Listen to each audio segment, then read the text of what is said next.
Hello. Very good afternoon to all of you from here in Copenhagen on a special media briefing that we are doing with the visit of Prime Minister that is underway to Denmark. A very interesting briefing. Just before we hand over the floor, we are actually doing this briefing from the Christiansborg Palace in Copenhagen, where the actual meetings are taking place, and it's very unusual and unique settings in which we are doing our media briefing.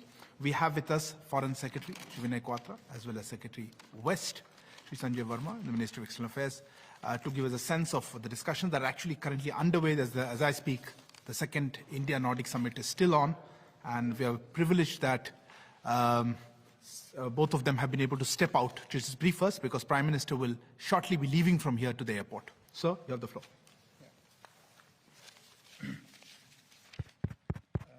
Sound is, I think, okay. Thank you. Thank you very much. Secretary Sanjay Verma, spokesperson Arindam Bakshi, friends from the media, thank you very much for coming here on this special and urgently organized press briefing. Today was the day of engagement with our Nordic partners, as part of which Prime Minister Shri Modi participated in right now on the ongoing second India-Nordic summit with the Prime Ministers of Denmark, Finland, Iceland, Sweden and Norway. Prior to the summit, Prime Minister also held bilateral summit meetings with his counterparts from Finland, Iceland, Sweden and Norway. What I would try and do is briefly capture the substance of conversations, first with his counterparts from the four countries that I mentioned, Finland, Iceland, Sweden and Norway, and thereafter go to the important elements of cooperative partnership that was discussed as part of the second India-Nordic summit. His meetings with the four Nordics leaders started with his first meeting with his counterpart from Norway, where the principal focus of discussion and partnership was on one, blue economy and its various facets, renewable energy, in particular cooperative possibilities in the field of hydroelectric and green hydrogen. 3, the technology and investment ties. In this context, Prime Minister invited Norwegian pension funds to partner in India's growth story. 4th, in the health sector, in which the two leaders talked about cooperation relating to joint research in vaccines and development of health infrastructure. And 5, cooperation in building and restoring water bodies in India. They also talked about continuing cooperation and coordination in the UN Security Council, as well as bilateral cultural cooperation, including in yoga between the two countries. Prime Minister Shri Modi's second meeting was with his counterpart from Sweden, where the principal focus of discussion and cooperation was one on clean technology and sustainable solutions. This was discussed broadly under 2 rubrics: one relating to the investments by Sweden in India in clean technology and sustainable solution, and 2, partnerships in research and innovation in this field, drawing on very successful partnership under the LEAD IT program, which is the program relating to industrial transition. The two leaders also spoke about S&T cooperation, including polar research, and in terms of new areas, talked about need to shape new partnership in the field of space, Arctic research, and defense. His next meeting was with the Prime Minister of Iceland.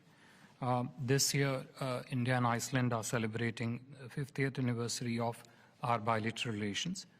Discussions between the two leaders focused on cooperation in the field of geothermal energy and its various aspects, including research, training, skill development, and innovation in this space. The two prime ministers also spoke about cooperation in blue economy, as also was with the previous two leaders, including in the field of fisheries and food processing. His next and last bilateral summit meeting was with the Prime Minister of Finland, where the focus of conversation was to build on the existing strength which India and Finland have achieved in the entire ecosystem of digital partnership. More specifically, they talked about cooperation in the field of digital innovation, in the field of digital goods and platforms, including infrastructure such as 5G and 6G. Joint establishment, we have already recently established a joint center of excellence in the field of quantum computing. And lastly, the investment in the technology sector by the Finnish companies who already have a very strong presence, companies such as Nokia and Ericsson. The two prime ministers also talked about women empowerment, and they also noted the upcoming completion of a biorefinery project in Numalgiri in Assam. Thereafter, the Prime Minister started, and as I said, it's about to conclude now, the second Nordic summit with the 5 Nordic Prime Ministers. I'll broadly list out the three things which, three clusters which ran common to the Nordic summit, entire discussions. One is the need to combine the skill capabilities in Nordic countries with the scale of India. 2, clean and green growth solutions. And 3, to forge new innovation partnerships. The discussions during the Nordic summit were held, are being held basically in 3 clusters. One relating to multilateral cooperation in the context of COVID aftermath. 2, the climate and sustainable development and blue economy. And 3, the innovation segment. I'll just very briefly list out the key points which came up in conversation during the Nordic summit. The first is that Prime Minister appreciated the Nordic countries as a very reliable partner in the last 75 years of India's journey of growth and economic development. It was noted that Nordic countries and India have shared values of freedom and democracy and the rule-based order, and also share perspectives on various global matters. The areas of broad cooperative partnership with all the 4 Nordic countries essentially focused on one, which matches also with the Indian developmental priorities.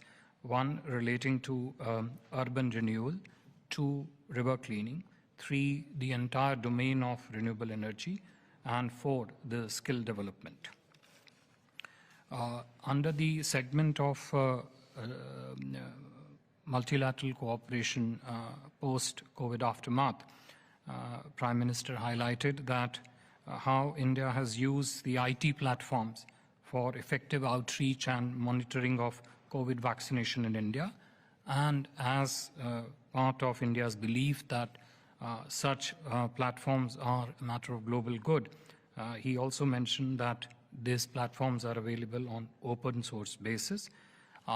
India also has not just made vaccines available to over 100 countries, but has also partnered with many nations in the capacity building of their partners. Prime Minister also said that there is a need for a temporary TRIPS waiver for vaccine production globally, with a view to ensure its availability, vaccines availability to the needy countries. Prime Minister closed this segment by saying that there is a need for human-centric multilateral order, which is designed to respond to the current global realities. Under the segment of climate and sustainable development and blue economy, Prime Minister clearly outlined India's commitment to sustainable, clean, and green growth as reflected in Indian policies in this field on the ground. He also reiterated India's 5 commitments which were made in COP26, which is 500 gigawatts of non-fossil fuel by 2030, 50% of energy capacity to come from renewable energy by 2030, reduction of 1 billion tons in projected carbon emissions by 2030, the carbon intensity of India's economy to reduce by 45% by 2030, and net zero by 2070. The conversations also clearly brought out the need to focus on climate adaptation and climate resilience. In this context, Prime Minister also highlighted the need to strengthen partnerships with the 2 mechanisms which India has set up, which is one is CDRI and International Solar Alliance with Nordic countries. Prime Minister particularly emphasized the need to encourage people to change their lifestyles and promote what he has often and publicly called lifestyle for environment life. The summit also talked about structuring a network of blue economy partnerships between India and Nordic countries.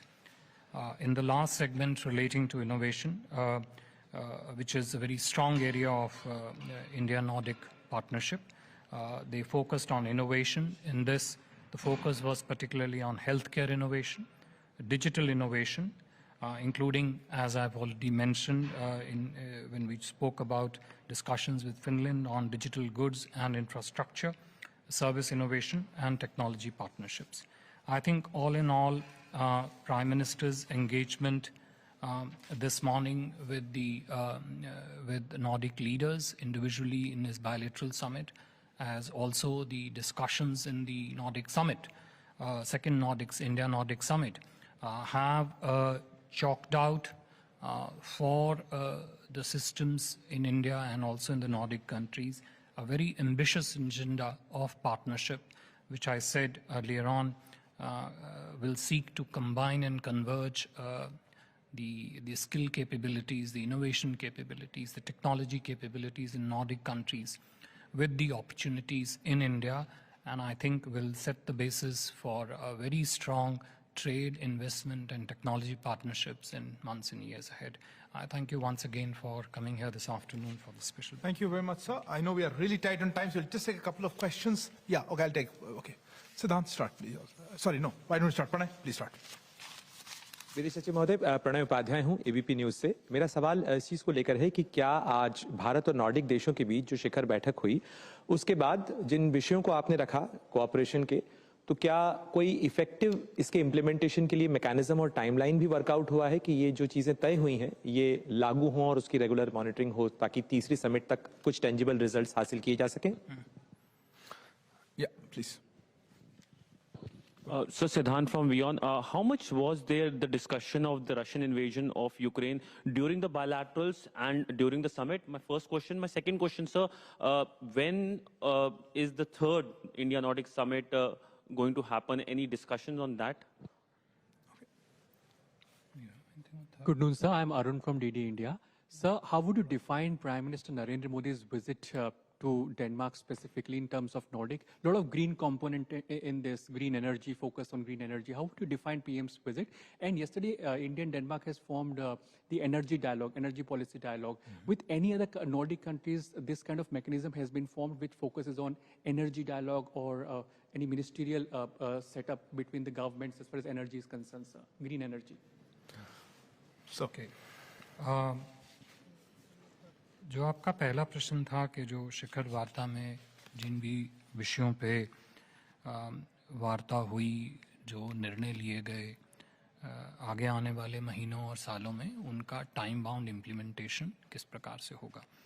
देखिए, यदि ये तो पूरी तरह से स्पष्ट है और ये स्पष्ट रूप से वार्ता में भी उभर के आया कि वार्ता के हर एजेंडा आइटम पे जो निर्णय लिए जाएंगे उनका अवश्य ही टाइम बाउंड इम्प्लीमेंटेशन होगा। यदि आप पहली नॉर्डिक समिट के आउटकम्स देखें और उनकी समीक्षा करें कि उनका इम्प्लीमेंटेशन किस प्रकार से हुआ था, आप पाएंगे कि अधिकांशतः निर्णय जो हैं लगभग पूरी तरह से या काफ़ी रूप से कंप्लीटली इम्प्लीमेंट किए जा चुके हैं। तो यही प्रावधान जो है दूसरी इंडिया नॉर्डिक समिट के आउटकम से भी संबंध में रहेगा। जहाँ तक आपका यूक्रेन का प्रश्न था, मैं ये भी कहना चाहूँगा कि सिद्धांत का that both in the bilateral conversations and in the summit meeting also, the leaders did exchange views on matters of regional and global interest. That naturally included Ukraine also. There were also discussions on the Indo-Pacific. The last, I think, question yours was on the third summit. I really have no information as yet on that, but as we go along and once we have a decision, I'm sure you'll get to know. He also wanted to know how would you define the energy policy? Is there anybody, and how do you define the visit to Denmark? Each Nordic country has a specific capacity which relates to the entire dimension of green growth, green and sustainable growth. And I think depending upon the strength of each of the countries, our bilateral mechanisms will shape a particular process which carries forward those capacities. So for example, in case of Denmark, as you would have heard yesterday, India and Denmark have entered into green strategic partnership. If you look at Norway, there are elements relating to green shipping, blue economy. Similarly, likewise with the other Nordic countries also. I think the effort is more on how best to optimize the strength of each Nordic country in a given area of the green domain, and then link it to the opportunities and the cooperative possibilities in India. And I think each country is structured bilaterally differently on that one.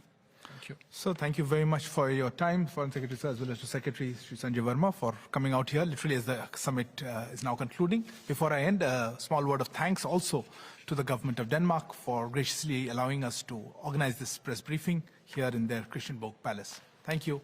Good afternoon. Thank you very much.